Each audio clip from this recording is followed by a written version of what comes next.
Got a minute. Relax. I'm a little behind schedule, but I don't know you. Great. Well, glad to hear that. Yeah. I had this really good salad for lunch. I had to wolf it down. It's not quite the fun. Anything today? Really? Yeah. Well, I also had some candy just to make you feel worse. Nothing. Sorry, would you like something? Right. I have chips and everything in my office in case you're starving. Well, it's time to begin, just about. This class is an odd class. People will be joining when they feel like it, online. It's asynchronous. It's synchronous. You can join at 2 o'clock. You're here, so you signed in person. It might be the best way for you to learn. You get a lot more out of being here than you are being on the other two. Depends how much work you want to put into it. Every class is recorded unless I forget to record it. And then we post it. You'll see old classes from the prior semester will be there. I'll get rid of them after this week because we'll start putting our own classes up. I used to have a passcode, but no one's ever tried to break in, so I got rid of it. So you should just use the link that's right on the screen. You should be able to see everything a little bit. So we're going to cook back a little here. Make sure you guys are probably familiar with this online stuff anyway. But this is advanced supervision, which is a hands-on game. Now, we'll go through everything on it, but this class, you can go as fast as you want. There are due dates. There's 3 dates. There's an open date when I open things up and you can work on it. There's a due date when you should do it if you want to get done in a reasonable period of time and balance the workload. Then there's a last date. It's usually a few days after the due date, which is the last date you can continue to. There's no penalty for being inside the first window. But if you've got something happens and your life gets difficult, then you can add something later. So you shouldn't have to ask to get anything reopened because you had an open date. You got a week or so, maybe more to do stuff. And if it really bothers you, you can ask in class or send in a question on the discussion. This is what we're going to cover a little bit today after we get done. Want to make sure things worked a little bit, but let me go back to course information up at the top there. And eyeball the syllabus, which probably has some errors in it. That's life. I combined, in order for the thing to work, you're going to find that you might still be registered under BroncoWeb under the original CRN. The CRN for this, we merged them so that everybody, whether they're in person or online, synchronous or asynchronous, has one course to work with. So that when there's comments or discussion, and you can participate any way you want. I don't care, okay? But you have to be active either in the classroom or online in order to get credit for being here. So it's kind of an odd thing for you, probably haven't seen it before, but let's just make this bigger. And this is the syllabus. As I said, there's always mistakes. Never look for malice or incompetence or misfortune can take its place. I said that quite a bit. Things didn't work out well. Today, my class at 11 o'clock, I got there was another class in the same room. What do? You smile and say, I guess I got to look for a new room. No one's bleeding to death, right? What's wrong? You just go to another room. And I think the other woman was like thinking I was going to be a pain in the neck because of the way I look. Do people judge people by how they look? All the time. Yeah, I'm a menacing person. I can't help it. I'm large and menacing. I wish I was larger so I could be even more menacing. But I didn't work out like that for me. A couple more inches would really make people nervous when I walked in. But that woman was nervous. I said, don't sweat it. Keep my people here until I find a room. Then I ran over the whole building. Like, there were no rooms except for the nursing lab. And they wouldn't let me use the nursing lab because they were afraid I'd play with the toys. So I kicked out a class that was in Centennial Hall. Someone had scheduled a class in Centennial Hall that had 5 students. How big is Centennial Hall?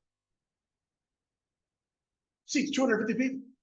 Why'd they get that room? Who knows? It doesn't matter. Get over it, right? If there's a mistake, assume it's a mistake and not meant on purpose. and then address it that way. You're a supervisor. You're gonna do an exam where you do a written exam, and then when you screw up your courage 2 times, we arrange for a Zoom meeting or an in-person meeting that can happen either during class or outside of the hours, anytime between 7 in the morning and about 7:30 at night. And we're gonna spend 10 or 15 minutes where you're my boss and I'm your somehow disappointing employee. And my job is to get you off your balance. Because I'd rather have you have a bad interaction with an employee who just doesn't matter now. So you learn how you're gonna handle that employee when it does matter. Does that make any sense? Now, some people just they have plenty of fun, they laugh through it. Other people, I've had people cry, they get very upset. I want to tell you, whatever you think the reason is that I'm not performing well, it won't be the reason we end up talking about. Because I don't want you to know why I'm not performing well. What's the only thing you know? Right? And you got to work from there. There's going to be a myriad of reasons why people don't perform well, or why a department isn't performing well. So we do the test, and I ask you at the end of this little oral examination where you pretend to be my boss and I pretend to be your employee, I ask you for a score. And we negotiate a score. How do you think you did? I've done this. I've been doing employee evaluations. I had 325 employees in my job at the bank. Everybody in the bank. And I saw everybody's evaluation. I believe in quarterly performance evaluations. Every 90 days, we meet for 15 to 30 minutes with your boss and see how we're doing, what we have to do, what we can change, what resources you might need, how we have to make things better so we're more efficient. So we're always improving, being more effective and more efficient all the time. Once a year, we do compensation review. Compensation review has nothing to do with your performance. Is that different than you thought in the past? I'm just curious. What sets the value for what you do for me at the company? There's only a couple of things. What do you guys think? Someone take a guess. 2 gentlemen who sat way by themselves, way in the back, who aren't even in the picture. But that's okay, because the picture's dreadful, because the camera doesn't work. Because somebody bought a desktop camera to put on a ceiling upside down. And it's looking for all of you on the ceiling. Not likely.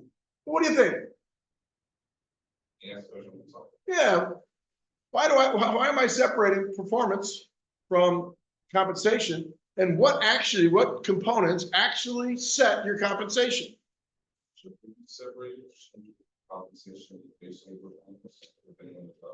Maybe within a window, within a range. Well, look, you've got a great answer. Deviation within the job itself should be based on how well you perform, which relates to what? How well you perform should relate to what? How well you do your job? Well, not just how well you're doing your job. Should it? What's that? How much money we're making, not you make.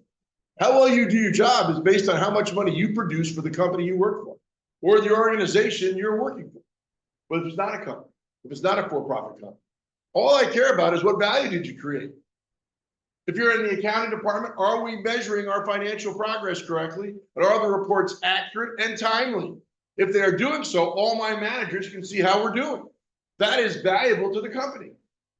If there's either errors or they're not timely, I can't use those reports. You're worth less than I thought you were worth. I'm going to go out in the marketplace and find somebody else. Because what sets the actual compensation for any job? You're in America. You're not running for president, and you don't have billionaire friends, I assume. Maybe you do. And if you do, I'll ask you to take my car. But if you don't, I won't. What sets compensation in America?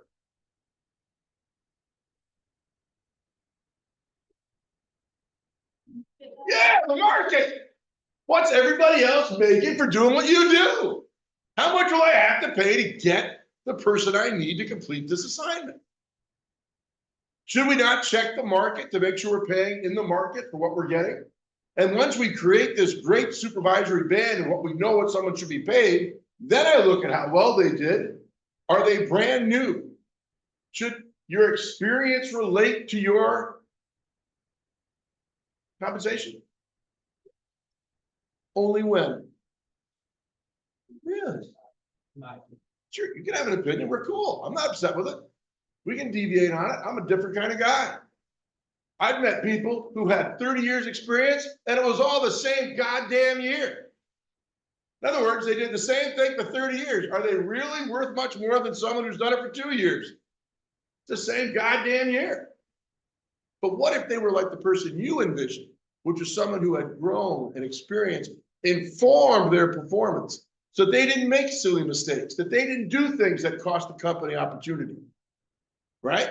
All those things you think, I think, experience is invaluable. What's the word invaluable mean, Coke? Not good. Invaluable means I can't measure how valuable it is. It could be worth a unbelievable amount. I mean, I don't understand why people like this woman Beyonce. I do not understand it. How do I know I'm wrong? Why is my understanding not accurate? Because you don't listen to him? Yeah, and she's worth $800 million. She's amazing. Why don't you like her? I don't dislike her. I just have never heard her music. Isn't that sad? Yeah. I like Snoop Dogg, but he's my age. Right? She appealed to a generation after me. And I don't bother to reach back to understand it. But I know she's worth a lot because people have decided that. But when she did a country song, were they upset with her? Yeah, people in country. Why were they upset? They said they were upset because it wasn't right. What isn't right? One of the most talented people on the planet decided to try your market and now competing with you directly? I followed her business history. She was a singer in a trio. Are the other two people alive? Are they well? I don't know, because no one seems to follow them. How we decide what somebody's worth should be based on how much money we make because of their presence. That's my opinion. You're all in the company to contribute somehow. I had a guy who wrote code for me, Buddy. Buddy was a great code writer. Buddy smoked 7 hours a day. He'd go out in the parking lot and smoke cigarettes 7 hours a day. He would be at his desk 2 hours a day, tops. The rest of the day, he was out smoking cigarettes. How come he was my second highest paid programmer? You would do more of those 2 hours than like anyone else. You know what? It was kind of funny. When he was out smoking, nicotine's a stimulant, makes your brain smarter. I feel really bad. This woman I loved, Corrine Fink, I absolutely loved her. I adored her. And whenever she was feeling, every time she was feeling really bad, or wasn't as performing as high as I thought, I would tell her to go out and get a cigarette. Because she was a smoker. And when she came back after having a cigarette, she'd be sharper and happier. And I'd love to work with Corrine even more. She died of lung cancer. Am I responsible? I went to her funeral and I went, God, I feel badly. I didn't make her smoke. I just gave her the choice to smoke. And I encouraged her to smoke because why? Yeah, because she works better. I'm pretty sociopath kind of guy. But I don't tell people. What did everyone think? Doug doesn't care if you smoke. It's your choice, right? Surprise, surprise. Marijuana causes throat cancer. I don't know, hold and smoke. We're not designed to hold and smoke, are we? We're not designed to smoke, period. Sad. I am in favor of all legal stimulants. I have nothing against anything you want to enjoy. As long as you're productive and I make money. But surprise, surprise, we all make choices. Okay, here's the class. You know the class too well. I'm in Sanford 144, which is downstairs. If you want to do one of your in-person oral exams down there, we can just pop down. You don't need to have a crowd. If you do it online in Zoom and you arrange for another student to do it at the same time, where the two of you are on Zoom at once and one watches and the other doesn't, you both get more points. But if you want to come alone, come alone. Who gets to argue how many points you should get on that oral exam? And you, because I said at the beginning, I asked how you think you did. How many points would you give you? So I want to hear why. I don't care what your grades are. I don't care at all. I just want to make sure you know how to supervise people and you know how to make decisions. You know how to evaluate what you did and didn't do. Could you have prepared better? Were you ready to make a change? Did you have a plan? Did you make eye contact? Did you be present in the discussion? Did you let me talk? All the things you'll figure out you want to do better, you'll do it because you thought about how did I handle this 3.5 to 7 minute conversation? And I never expected it to be like that, but we'll do that. There's a Zoom link thing, blah, blah, blah. Generally 1 or 2 working days, response time. Am I putting a lot of pressure on myself doing 1 or 2 working days? I try to get rid of things as soon as they show up. I have no sense of priority. I do everything as fast as I can do it. And I do it right away. That annoys people. Because I'll be meeting with a student, then there'll be a meeting, they go, you didn't come to the meeting. I said, I was meeting with a student. Why didn't you tell the student to come back later? I said, who pays all the bills around here? Then I'll wait for my check to clear. Whose check did they wait to clear? Your check. You have a little motto that says the student is the center of everything we do. You can't call the meeting because you want to go talk about paper bags or staples, whatever the else they want to waste my time on. In a meeting that should be handled by one person making a decision, not 10 people talking about things that don't matter. But that's college. They don't understand how to run a business. They think meeting is valuable. Why do we meet, folks? Why do we meet? You've already talked, you haven't talked yet, so talk. Why didn't we meet? Why do we meet? What's the only reason anyone meets in business? It's nice. And what's your purpose? Make money. Get things done. Not everything has to make money. Some things have to get things done, and he's right. I talked about it. That sets a new rule. You're holding a meeting, who gets to come? Only people who can add to the meeting. What do you think of that? Don't invite people who can't add to the meeting. One of the things they do, they invite everybody to meetings in which that person's opinion is neither informed or valuable. Why are they here? You guys can disagree with me 100%. It doesn't bother me. I don't have any ego to worry about. Believe it or not, I don't really care if I'm wrong. But I know that if I run a meeting and everyone there knows why they're there and they know the purpose of the meeting, we've gotten an agenda in advance and maybe a consent agenda. Who's here on Student Senate? Anybody hear that group? I heard they argued for 45 minutes over a $5 request for funding. Can you imagine such a thing? My whole life, we would add up and we'd post all the money that cost us. Like each one of you makes so much money. You have a salary. Each one of you, 70 grand, 100 grand, 120 grand, whatever the salary is. We figure you're going to work 2,500 hours a year. We take your salary. We figure that every time we have a meeting, we're paying for all of you to be there. Because what could you be doing? Anything else? But now this meeting is going to cost us X thousands of dollars. Don't you think the decision you make better be worth more than what it costs you to sit there and talk about it? Or do you buy a machine that loses you money every day? You guys. Anyway, get used to it. 1 or 2 days, text or email, 24 hours during the week. I go off planet. Wait for Monday for the weekend. I go off planet on Friday, usually around 4. I return to the planet around Sunday, usually around, yeah, it's a good try. Yeah, by then I'm all sobered up and ready to go again. I used to work 7 days a week. I used to go on vacation and rent 2 hotel rooms, one for me and one for my family, so I could work all night. And I'd have papers delivered when they went to bed by a courier, and I would do business acquisitions and combinations and computer changes and all that stuff. And then I'd get up in the morning and catch up my family, go on vacation, and then we'd do it again the next day. You know what you want to live? I made 400 grand a year. I was pretty happy. That's not where I am now. I like to go home and not do it. It's different. But what if something's really bothering you on a weekend? Well, yeah, my text phone number, my mobile number's on things. Text me and tell me something's really wrong. And I'll probably tell you, you know what?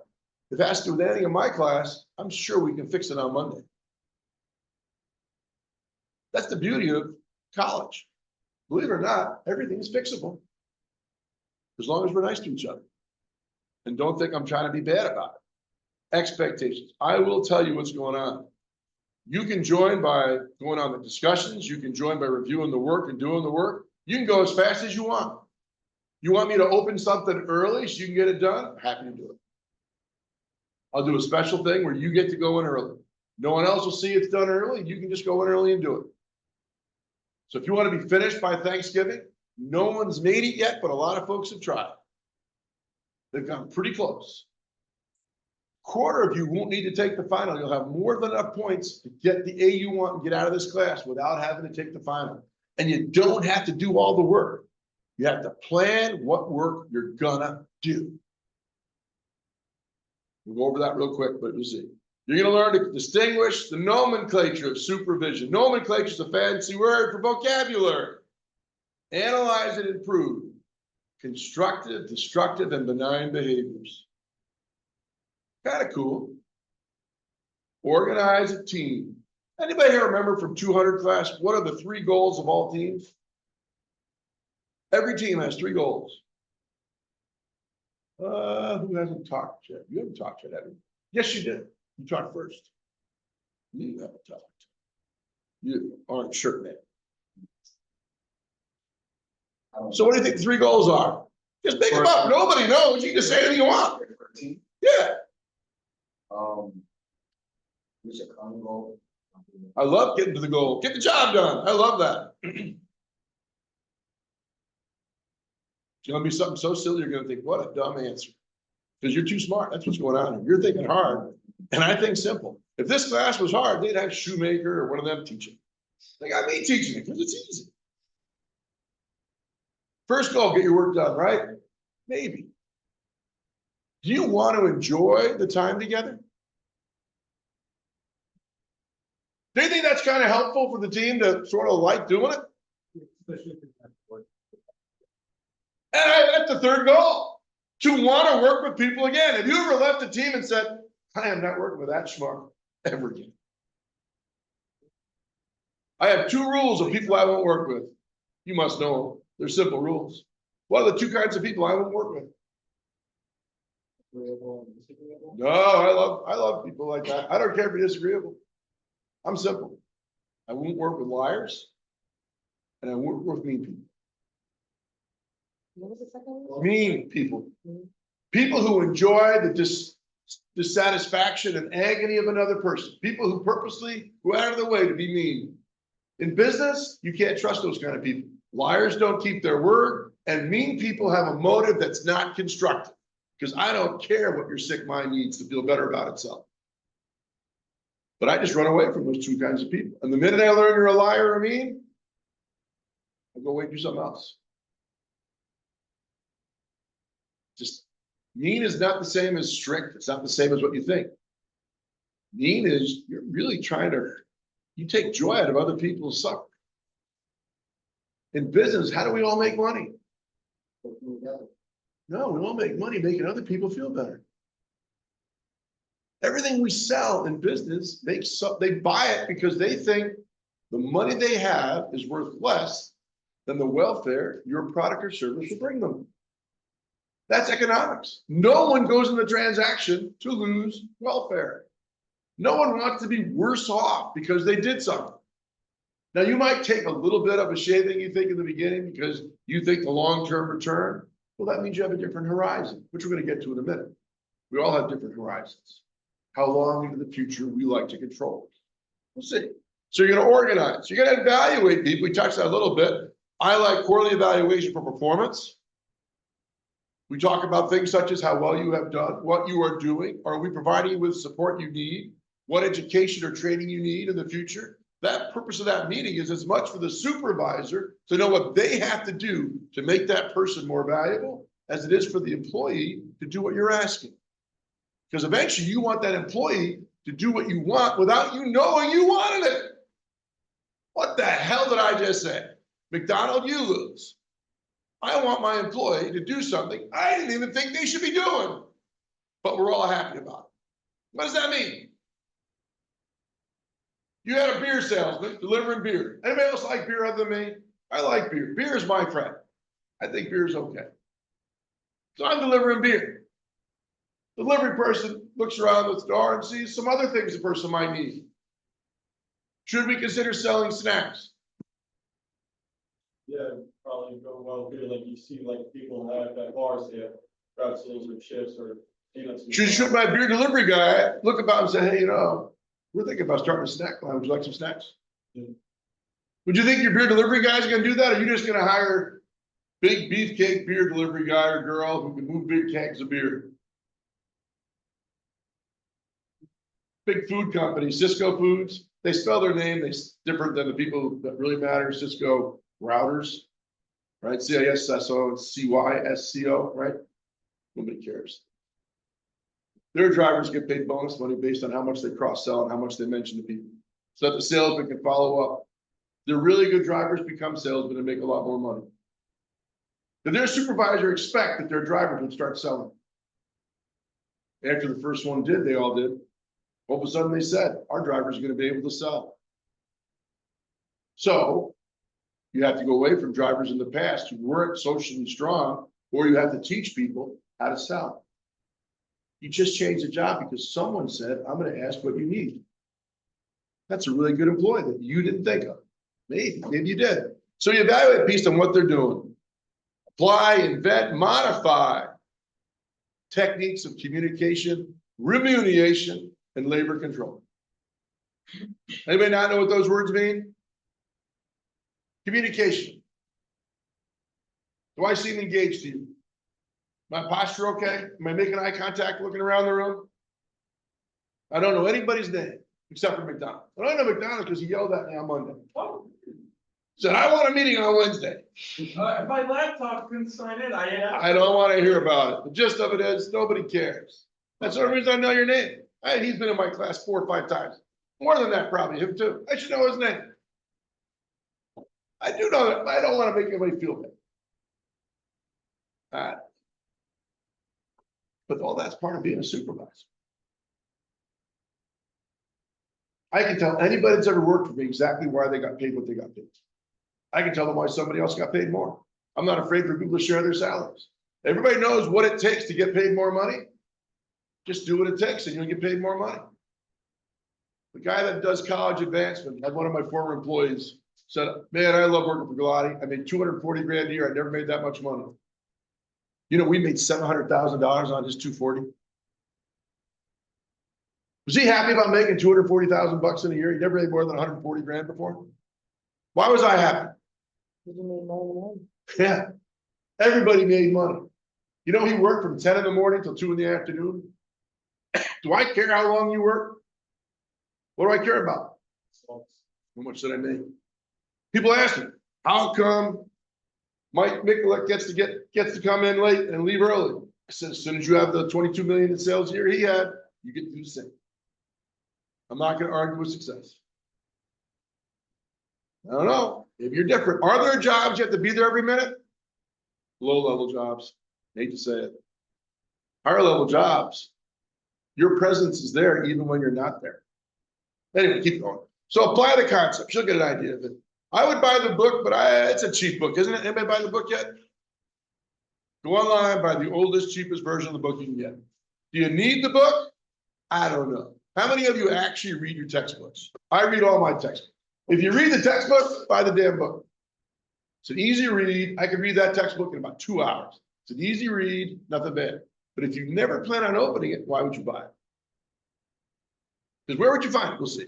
You're going to do quizzes, forum posts, exams, papers, reflections, a lot of reflections. You're going to take psychological tests yourself, and you're not going to tell me your results. You're going to summarize your results, and you're going to tell me what insights you've got and how you would manage you. You're going to do a series of surveys, like 6 or 8 of them, in which you take 20 minutes, 15 minutes, you do the survey, and you write that much, put your hand up. You write, put your hand bigger, your hand, don't be so cheesy with the hand, yeah, a little bit better hand, that's what you need to write to tell me what you learned from your survey. It's not a 2-page response. Here are the facts, relate your results to what you learned from it.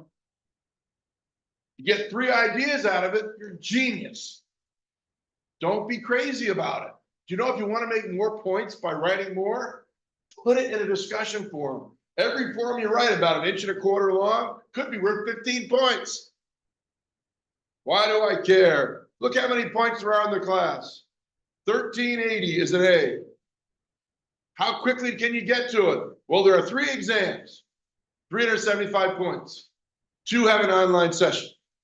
In other words, we have to meet and discuss. If you want to meet in person, this means you have to schedule it. If you have to meet online, it could be more convenient for you.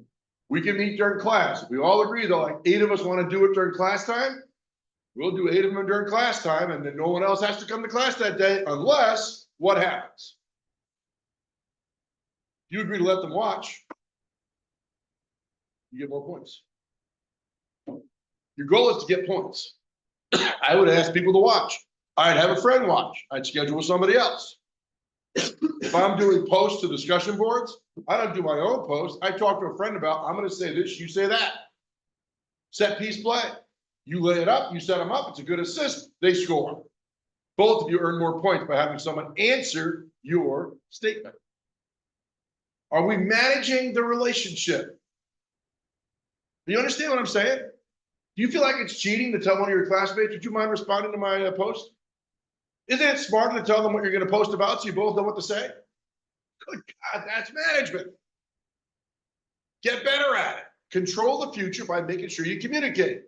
Final exam, few of you will take it. Why do we have a final exam if few of you will take it? Yeah, that's it. I want you to leave. I don't want you coming back to this class. I just want you to leave. And only a few people probably have to take the final exam because they need those 125 points to get the hell out. So maybe you'll have to take it, maybe you won't. Course consultancy, it's not easy. You have to help a fictitious business cure its problems. That's what that is. A little more writing. You got to think a little bit more. I give you the history of the company and what it does and how it does it, and you determine the problem and you fix it. That's what that paper's about. There's 400 points in those. The forum is there, 125 points. Now the categories below. You have more opportunities for points. How many points is an A? 1380. And we're up to, when we're all done with these extra points, you can jump into quizzes, technical assignments, personal application assignments. That means, can I apply what I learned in class to something in my life? That's what that means. How much do you have to write? A page. More than a page? Shake your head no. How long do you have to write? You should be able to say how it affects your life in a page. You want to write enough to get your points, not so much that you kill yourself to get your points. So, SAC, those are the survey questions. Survey questions. You take the survey and you reflect on what it told you about yourself. How you like to learn, how you like to communicate, how you like to work. Those are surveys you should get familiar with. Why? Who hasn't talked yet? Mr. Lowfinger is here. Did you talk yet? Right there. You're next. We'll get you. Oh, you go first. You're right there. Why would I want you to be able to read a survey and come up with what it means? Say that again? Yeah, I'm going to have you take a survey which has between 10 and 40 questions. You answer the survey. You then calculate the results of the survey. There's an instruction sheet on how to do your calculations. You then report on the results. So I've made you do a survey, determine how to calculate the results, and then interpret them. Why would I want you to be able to do that before you get into your first job supervising people? Yeah, and you'll use the surveys to your benefit. Maybe not these surveys, but you'll learn how to use quantifiable tools and interpret them to make your employees stronger. Now, we all are different kinds of people. We all have different ways, different ways we recharge our batteries, take information, whether we like to persuade people or argue points, whether we like to dominate or be more accommodating, whether we're patient and do something, the same thing every day, year after year, or we're someone that needs a lot of change and variety. All those things, if you become attuned to those things, you will have your people be more effective. If I want to give an introvert a sales job, I want to make sure they get really close to their customers, because introverts, when they get really close socially to their customers, become client relationships. They become agents. They don't just sell, they advise. That relationship gets very, very strong. But if I give them a sales job where they have to go in front of big meetings and talk to people and act like they're the traditional salesperson, they're going to burn so much energy trying to be the person they're not, they won't have any energy left to do the work. So we have to change how we manage the job based on the human we have to work with. And we're going to do that because we're going to manage these folks so they're more successful. So that's how we scored. So 1380 is an A, and there's 1,700 points. My God. If I take 1,800, multiply it by 3/4, 450 is a quarter of 1,800. 3/4 of 1,800. My God, that's 1,350. My God, you need a 75 to get an A. If we tell the dean, what will they say about that? Fire. Yeah, they'll say, what the hell is this guy doing? What I'm saying is, in this room, there's a variety of activities. You may not like some of those activities, so do the ones you prefer. And then if you have to do the others to get your points up, do them. What does that require you to do? Yeah, and make a list of all the things you might want to do, and then decide which ones you're going to do and when. So that you manage the class. There are people who are going to come to this class tomorrow night at midnight, and they'll never actually physically come to class. They might watch the video from today, because there'll be a video posted after every class. They might watch it, they might not. They could be a 45-year-old person with 2 kids just trying to get through their day as they get the next job promotion. But they're in this class too. So when you read the discussions, you're not writing just the students here. You're writing that 10 of the people are in their lives just trying to get this class through. And they're going to ask to get things done. I have a person expecting a medical, what do they call it when you have a surgery or stuff like that? What do they call that? Procedure?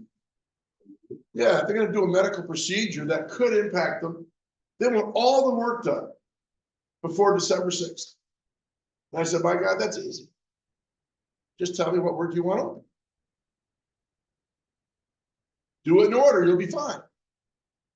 Why can't everybody do that? Does that seem unfair to you? That they get done early? What keeps you from getting done early? Be simple. What keeps you from getting done early? Yeah, you decided not to do it. Am I upset that you didn't do it? I don't care how you do it. Everybody's life is different. So you make this work for you. I come to class and ask questions on things I don't know how to do, so that I do them for you. Is that how you use your class when you go to class? I have a question based on what we're supposed to do. I don't follow what you're doing, and we do it. Makes sense, right? Look at this. Personal app 46 tells you how to grade. Concept discussed applies to 2 or more concurrent or future circumstances. Can the person live in the future? 40 to 48 points. They define the concept and apply it to 1. So you get the most points, you can apply it to 2 ideas. If you apply it to 1, you get 40 to 48. Student defines the concept but does not apply them. So you just know what the concept is, you have no idea what to do with it. You only get 36 points. 4 exams, 2 parts. Now they're all, I cut it back because not everybody wants to do the talking. So we cut it back, you only have to do 2 of the 4. But there, you can do any of them. You can do both if you want. I don't care. But I'm only making you try to do 2 presentations, 2 role plays where we work together. Recall a vocabulary, know the words you want to use, and then try to play the role. Should you know what concepts, should you know what you think a good outcome is to that meeting? If you know what the person isn't doing well, should you know what doing well means? You better have the definition of that in your head because you want to get that person there. You're going to be reacting to why they're not doing well. So you have to have solutions to different kinds of problems. That's all. Be ready for solutions, different kinds of problems. I have to ask you, you took a behavior class yet? Anybody take a behavior class yet, anything like that? Anybody know anything about conflict? Let's think about where all the conflicts take place. Where do conflicts take place? Who? Oh, I'm sorry. Something big groups of people. Big groups of people can have diversity of opinion and causes conflict. So that'd be a person versus a person conflict. Would that be a fair statement? That it's a person with another person, we have a conflict? Now in business, I can hate anybody. I don't care what you like, don't like, you have to work with people you hate and love. All you worry about is, can I work together? So I want you to set aside those things that don't matter and confront those things and say, put them aside and do your job. No one has to like anybody to work together. In fact, too much like can get us all in trouble. But that's one, person-to-person conflict. Is there another conflict? Person, person to self. Yeah, really good. How many times you arguing in your own head? Yeah. Yep, me too. You realize that genius is the capacity to contain two contrary thoughts at once. You can think of two things at once that are opposites, you're a genius. It's really cool, so try it. But when we have dissonance, when we can't figure out what we want to do, cognitive dissonance places, we have a conflict inside ourselves. If the conflict occurs there, then we have to deal with it there. Person to person, we deal with it by taking care of the issue and moving it aside and combining our effort to meet the mission. Put aside your feelings and do the work we have to get done. Try to work it out. You may not ever like each other. I don't care. You have to be civil and get it done. If you can't be civil, you're a liability to me. This wasn't the world. I never thought of the world. But I heard that. I believe it's true. If the whole world. I'm not meaning the whole world, but. I think just because you're the only one that believes something doesn't mean you're not right. But like a big group of people believe something. Sure. What do you think of you versus the company? What if you don't agree with what the company wants you to do? Is that a conflict we can manage? Do we have to manage? I got a lot of hot water about 2 years ago because I went to a meeting and I told the provost Brower and the deans that it's their fault enrollment's down. Because it's their job description that says your primary job description is to maintain enrollment, and enrollment's down. And I proved mathematically that Brower was responsible for 92% of the enrollment shortage. Did you hear what I just said? I showed that his programs had such falling in enrollment that they were 92% of the financial loss of the company. It's a fact. Should I be more careful how I state that? Was he responsible for enrollment? It's in his job description. Everyone said, you're just a hard ass. I said, no, I'm just a business guy that understands. If I've identified where I'm not doing well, and the people in vet sci actually made money, the people in applied science actually made money. Only 2 departments didn't make money. Do I expect liberal arts to make money at our technical college? Why not? You should say you're right. Why do I not expect liberal arts to make any money? The only programs they have, they just got criminal justice. It's doing great. Making lots of money. Their communication program is going to make lots of money. Going to have a lot of students in it. It's a great program. But I don't think anybody comes here to become a physicist. Do you? Mathematician. Great writer of novels. Is that like your guidance counselor said, go to Delhi, learn how to write the American novel? Is that anything they said to you? No. They told you learn how to do something. And they don't need an SAT score. So welcome aboard, Captain. So I don't expect liberal arts. They're a support team. Do I think you should know how science affects your life? 100%. Should you know a little bit about stuff? History, maybe, 100%. So they're there to help us all. I can't blame them for much. But we're supposed to be a business school. And we're missing 200 students. 200 students is how much money? What's 200 times $20,800? A lot of money. It's $4 million. How short was the college on making their budget? Well, 6 million. 1.7 million of it was related to athletics. The cost of going NCAA was $1.7 million. Does athletics help our college? Come on, don't be afraid. If you're an athlete, tell me yes. Is anyone here an athlete? Thank you. How does athletics help our college?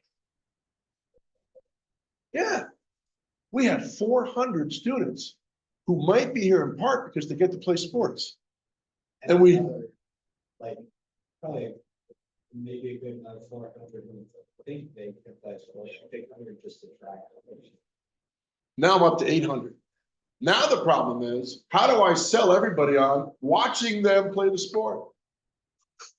Because I can fill the gym for the men's basketball at that. Women's basketball, we fill the gym. No. How about track and field? We fill the, what do they call that? Yeah, we fill the stands. How about soccer? We fill the stands? Is there a bathroom by the soccer field? Nope. Is there a food stand? Nope. How much seating is there? Minimal. Yeah, well, I went to Albany State, my daughter went to Albany State. Their football team is the Division I football team that sucks. They lose all the time. Stands are full. Why are the stands full? What are you making fun of me for? What do you think I'm wrong? You think they're a great team? You don't have to agree. You can say, no, this guy just such a shithead. I can't stand it. But it's cool. They fill the stands because the students want to support the other students and they just enjoy being part of the community. Yeah, it's like a tradition. My brother went to Albany. Yeah. I remember they call it the hill, like all. I know. On the hill. Yeah. He's like, we get killed every game, but who cares? Because- Right. And when we do win, we celebrate everything that goes well.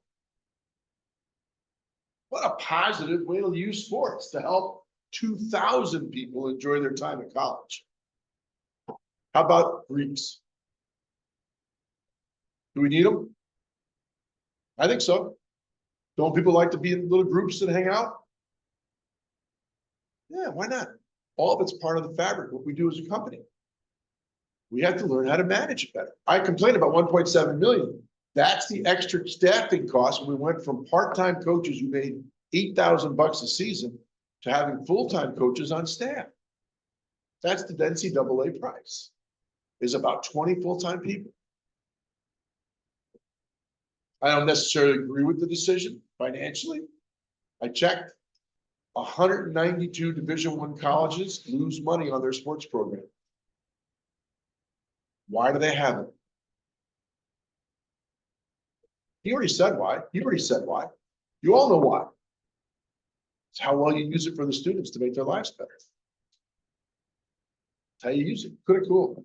Blah, blah, blah. Outline. As we're going to learn, defining supervision, planning, organizing, leading, controlling. That's management. Motivating, leading, controlling people. Motivation is inside your head. There is no extrinsic motivation. No one gets up till they're going to buy that next car.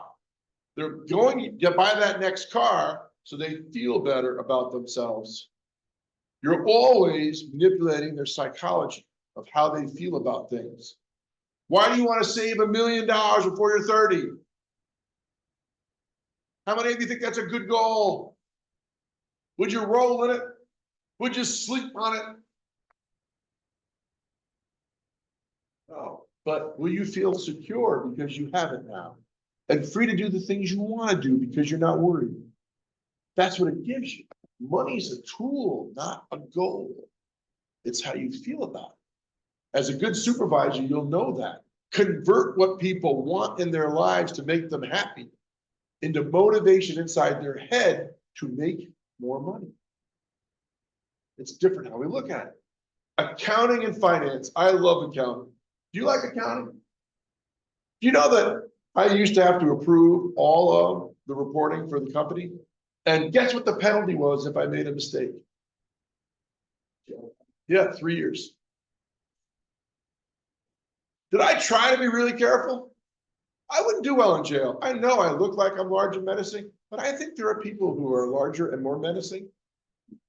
And who may have an attitude that say, boy, that looks right. I don't want that. I do not want that. I know it's a bad feeling. I apologize if I offended you. I didn't mean to. But we were really careful about not making mistakes.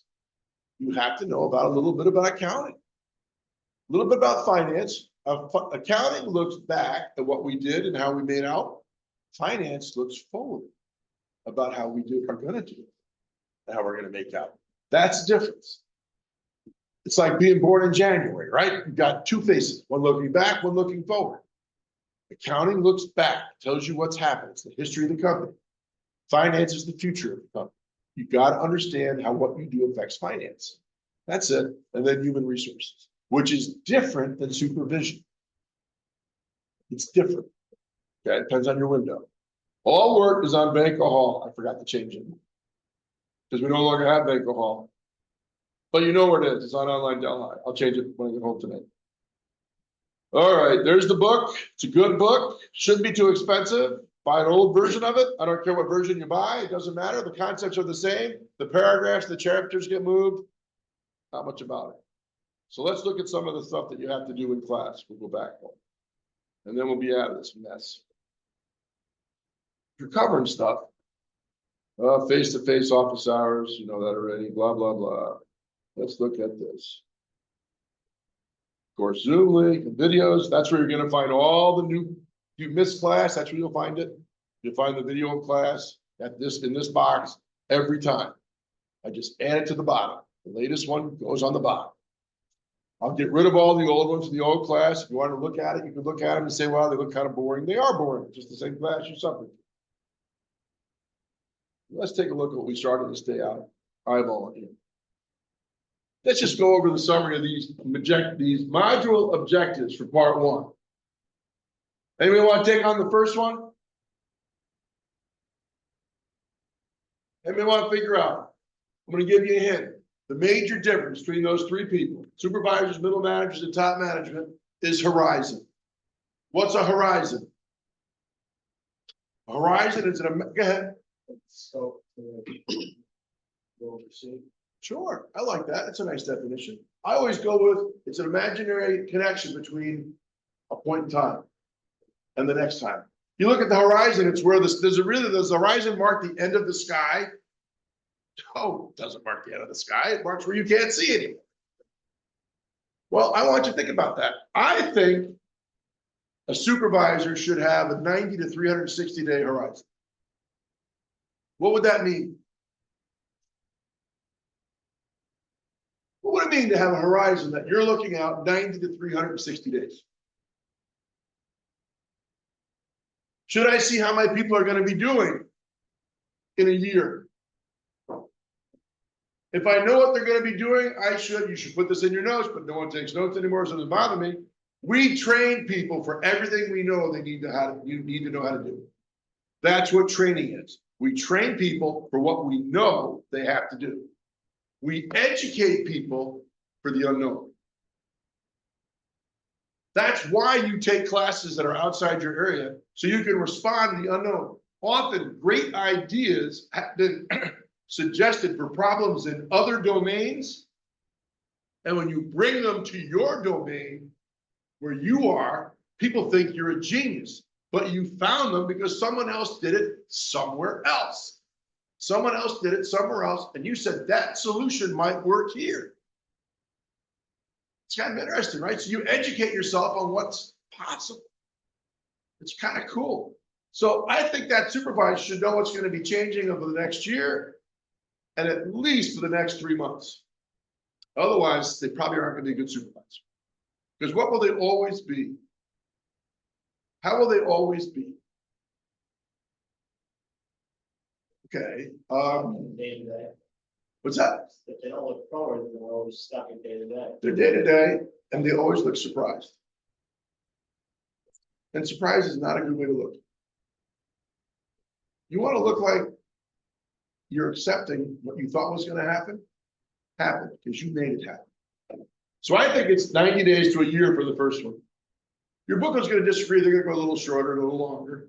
How about middle managers? What's their horizon? Should they still worry about 90 days? May not think so, but they should. In America, how often do we publish our results? Every 90 days. No matter what, everybody's on the same damn chime. Tick tock, 90 days, 90 days. What did we do this quarter versus last quarter? How did we do against last year's same quarter? It's the way we manage in America. It's really unfair, but it's. I have friends who manage in China and they're thinking 100 years out. I have friends who manage in Africa, they're thinking 100 years out. We can't find managers in America that go beyond 20 years. Top management has a horizon typically that peaks out at 20 years. The average top manager is thinking out 5 to 7 years. The middle manager, how long? If I got the supervisor, a year or less. If I've got the top managers, 5 to 7 to 20. Where does the middle manager fit in? Well, I want to slide back and get to that 90 days because they have to support their supervisors. And I want to slide up into what the top managers expect them to know how to do. 7 years. Have you thought about where you're going to be in 7 years? You can make a map. You look at where I want to be. What do I have to be able to do? What capacities do I need? What technology can I expect to use? Right? We only control 4 things. No one's taking notes still, but it'll be on the video and there'll be a transcribe and you can download the transcript and you can cheat and put it in your notes. We only have 4 things: culture, structure, technology, and human capital. That's all we have to work with as supervisors. Can you repeat that? Yes, of course. Culture, structure, technology, and human capital. Now I'm going to draw on my handwriting's really bad. We're not doing bad for time, but we'll get through some other things as we go through it. But I'm going to switch out real quick and stop the share and start a new share. Hi, Adriana, how are you? Thanks for coming. They often don't respond because I would fall asleep. Thank you. Sorry, I was trying to find the mute. Don't worry, you're good. I'm just being a jerk. I gotta find the whiteboard. Why can't I find the whiteboard? Let me look again. I'm gonna share. Where's the whiteboard? Share sound, share documents. Ha! My God, they gave it a new spot. I'm getting old. Can't even find the damn whiteboard. I do this because I can't, my handwriting. 3rd grade was hard for me. I don't know if it was for you, but it was hard for me. So let's get to what we're talking about here. Let's talk about culture. What do you guys know about culture other than it doesn't have 2 T's? Who sets the culture at every company? No, CEO and seat of governance. We think management sets culture. The primary culture has to be set by the CEO and the governance board. Yes, that is the ultimate. That's the shared values that everyone has to have. And then this man is right. After we get below that, each manager sets a subculture that includes the primary culture. Because the people who work in marketing have to have different values than the people who work in accounting, than the people who work in finance, the people who work in sales. Not values about how we treat humans or whether we're honest or dishonest or what motivates us, but how we perceive the world around us. Because they have to have, we all have to look at the same information, but from our own prism, right? Our own view of it. So if we share the same information, that information is factual. It's what we think the truth is. But our culture decides how we accept it. I get very disappointed. I can't name a hero at our college. Every company has to have a hero. We have to have people we look at as the ideal some purpose that, so that we can imagine we could be a little bit like that. The closest I get is a teacher named Tessier and a teacher named Holtanius or something, Holtanius. Holtanius teaches people how to do cement and steel engineering. Really hard class, makes the kids work hard, and every kid who survives this class gets a job because they go to their first interview and they ask them a question about engineering and they can do it without a calculator or a computer. They can do it on a goddamn napkin with a felt tip pen. And that's only because Holtanius makes it that way. Tessier is the same kind of guy. Are there other professors that you think might be a hero? Clifford. Clifford's a really good teacher. She's also a do-gooder. Do you know that? She is. She is a person who risked her career to whistleblow when someone was doing something that was going to ultimately hurt the company. She had the courage to stand up. Pretty impressive when you think about it. She doesn't ever talk about it much. But it takes courage to put yourself at risk for the benefit of others. Pretty cool. So I'd give you Clifford. I think she's pretty cool. I would never say that because she thinks I have no ethics. And that's not true. I just have ethics that have a different set of rules. I know that I represent myself a little bit, but most of the time I have to do ethics that involve the benefits of others. So I have to encompass what your needs are too. So my ethics will vary based on kind of a strange way to look at it. I base it on 4 things. Everything to me is kind of 3 or 4 things, but I base it on your urgency, your legitimacy, whether you really have an interest in this, how much it hurts you as urgency, your power, if you're very strong, and your influence. Do I listen to you? If I hold those 4 things up higher, I'll change my ethics to honor that idea. Now, with this culture thing, we start with values, and then what other things set a culture? What other things do you guys see? Attitudes. Attitude, believe it or not, the definition is your predisposition to a future state of facts. Your attitude is how you're going to receive what you're about to get shoved down your throat. So if you have a good attitude towards it, it means I'm ready to receive it. If you have a poor attitude, you probably were never told what the hell's going to happen. I went to the class today and someone who was in my classroom, someone made a mistake. Don't look for malice. It just happened.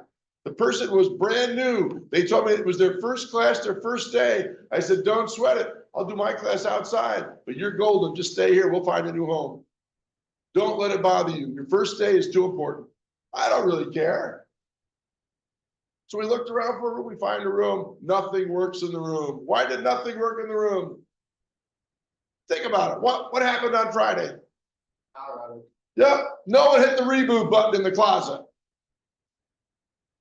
So we called the guy and he comes over and hits the reboot button and everything works. It took us 18 minutes to get everything going. Does it do anybody any good to get all pissy about it and bitch and moan? Whose fault is it? Nobody's fault. It just happened. We shared the misfortune. Let's make it something we could deal with. Do I have the right attitude? Well, the woman who took my classroom, she was very nice about it. 4 years ago, one of the senior managers from Bush Hall told my students not to come to class, that he had my room. He had signed it out and the class was canceled. We had a test to study for the next day. And he told my students, go home. Classes. He never asked me if I didn't know he was in my room, my classroom. So I walked in and he'd already hacked me off. So I was not very pleasant. And he said, well, I'm going to talk to your boss and we're going to get you in trouble. I said, no, you get your boss and I'll get my boss and I'll explain what happened. And then one of us will lose our jobs based on who's right. And I frankly think it's going to be you. But if it's not going to hurt me. Then we never had the meeting. What did he have to do? Well, what he could have done when I walked in and he realized that he had booked a room that was a classroom for a class. Just said, oh my God, I didn't realize it. I got 30 people coming. I only have 17 in my class. Is it a lot easier to find a bus for 17 or a bus for 30? Yeah, let's just do the right thing and move on. But his attitude was, I'm the boss and you'll do what I say. And my attitude was, you really don't have any power over me because I don't give a rat's ass what you think. Now, what if it was Clifford who asked me to change rooms? Now, I've been known to steal her erasers, her pens, and her whiteboard just to piss her off and take them into my other classroom.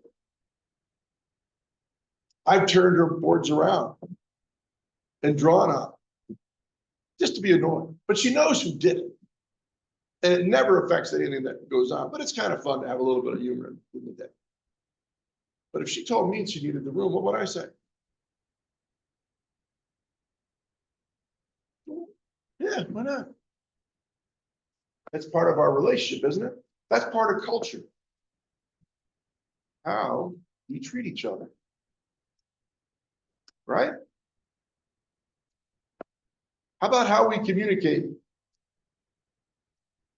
I don't like the cops being hard asses. I've been in Greenhaven prison, locked in for 36 hours during a lockdown. It's a terrible experience. Do you know there are 17 prisoners for every guard?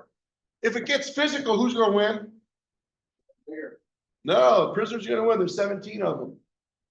When I was a little bit about your age, actually, there was this thing called Attica. You guys probably never heard of it.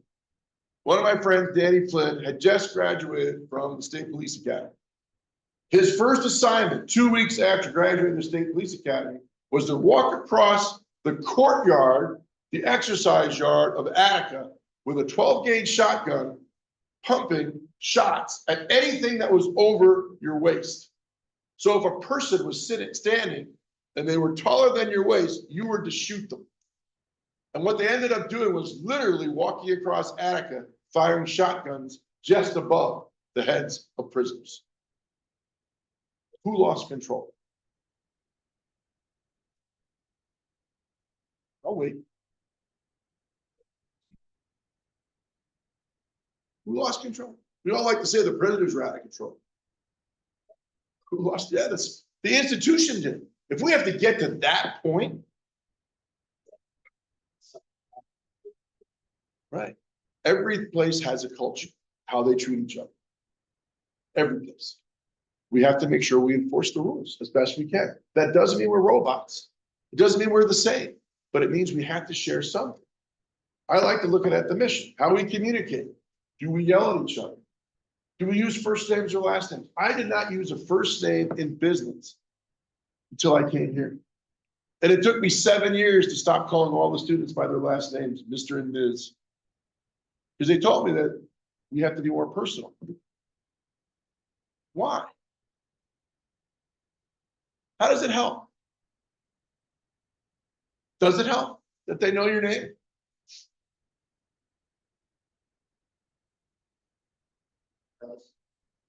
I know most of my advisees' 800 numbers. I don't know all their names.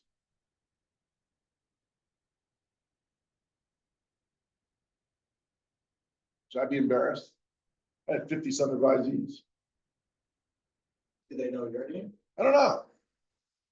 I communicate by email, by text. They come see me anytime they want. But I think we're kind of coworkers. If we don't become friends, I've never had a friend at work in my life. Not one that was recognized, right? A couple of people I really thought I was close to. Brett Fisk, my facilities guy, my IT guy that I lost. We'll go over that story sometime, but not today. There are people that you really care about, but I never knew my IT guy was a member of a motorcycle group, even though we worked 60 hours a week together. I didn't know how he spent his time in his personal life because I never been invited to his home. But I sang at his funeral. You get an idea of what a supervisor relationship is like? You don't want to be too close. You don't want to be everybody's friend. You want to be the person that makes everybody better. That's what you want to be. You want to be really good at it. So we care about that. You can put other things, how we communicate. Then we go to the next one, which is a different one, which is what? I said it. Structure. Again, we're into something crazy, misspelling, but structure is kind of a funny creature. It's how we report to each other and how we relate in the value creation process. We communicate again. I like automated communication. When I was president of the bank, I got 65 automated emails from the computer system every morning. And every morning I could look at the emails by the size of the files. I knew if a department had a good day or a bad day.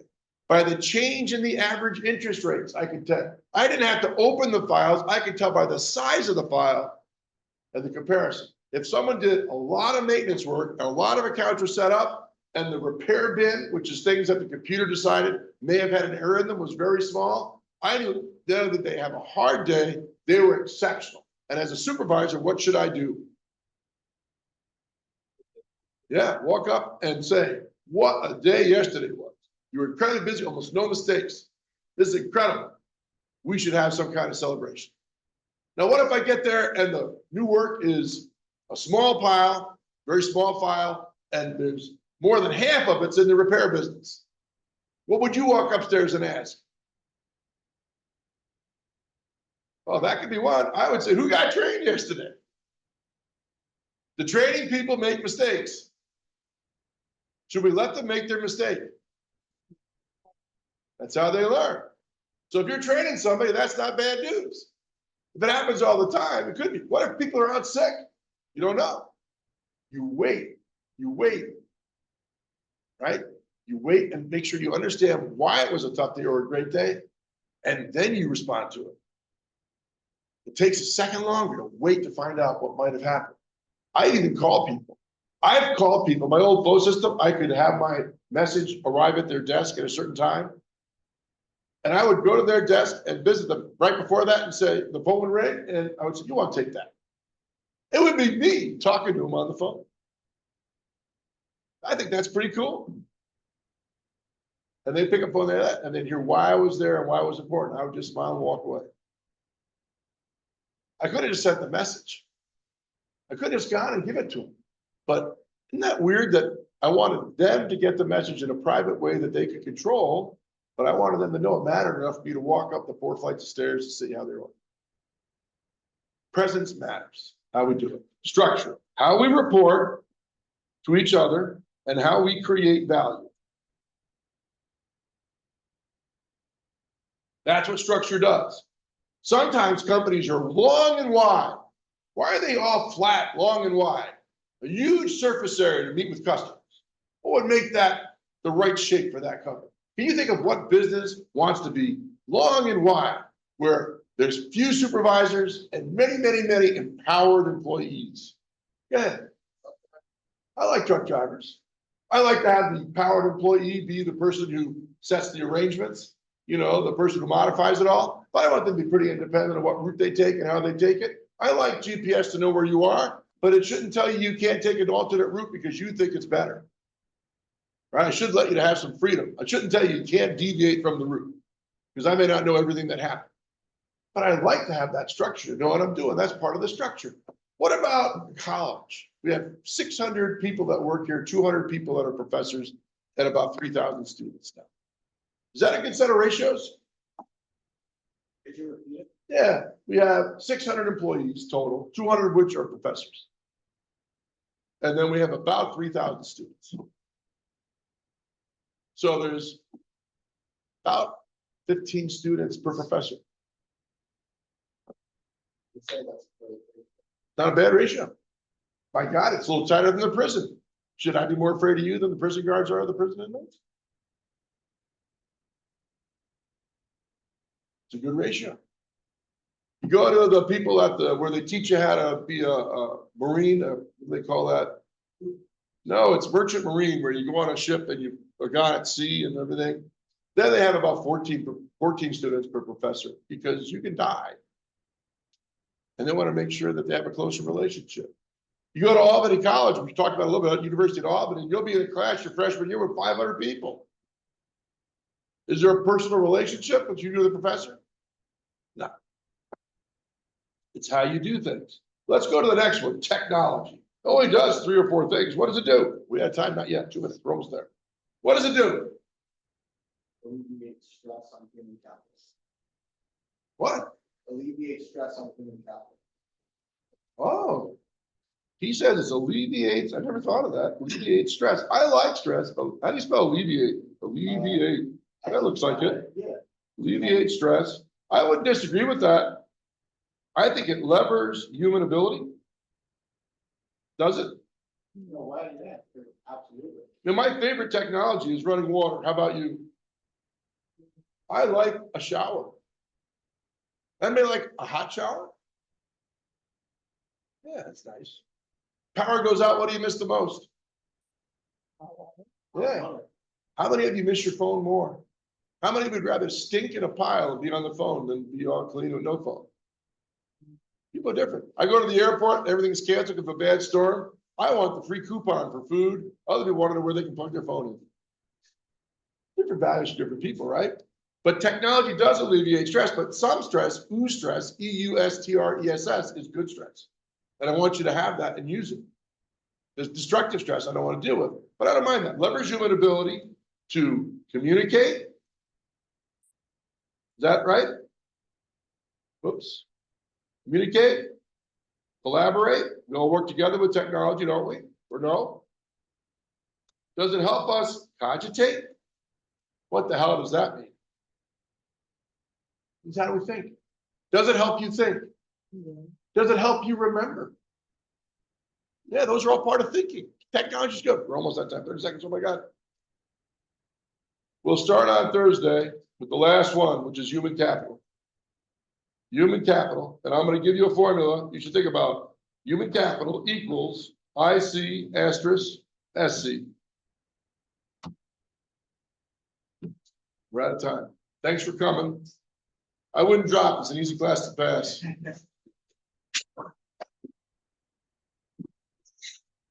File save. How do I shut it down? Stop the share.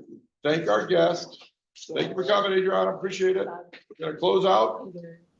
Goodbye. Thank you. Yeah. And I'm going home. So he's your boss. Well, 4 o'clock on Friday. 4 o'clock on Fridays, I'm no longer available for human consumption. No. What are you doing, Moses? What are you doing? Yeah. I know your name.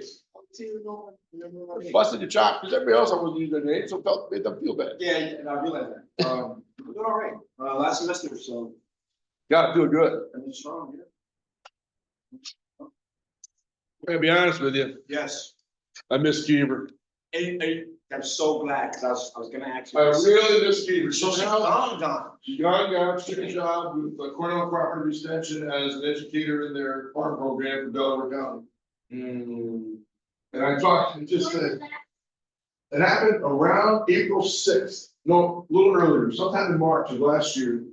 She made a mistake and had unwelcome contact with a student. And the result was the end of her career. Yeah, she can't, they won't let her back. I don't know. Or she decided not to come back. Okay, I'm gonna ask that, and this might be too much. I don't know. Okay. No, go ahead and ask. I don't know.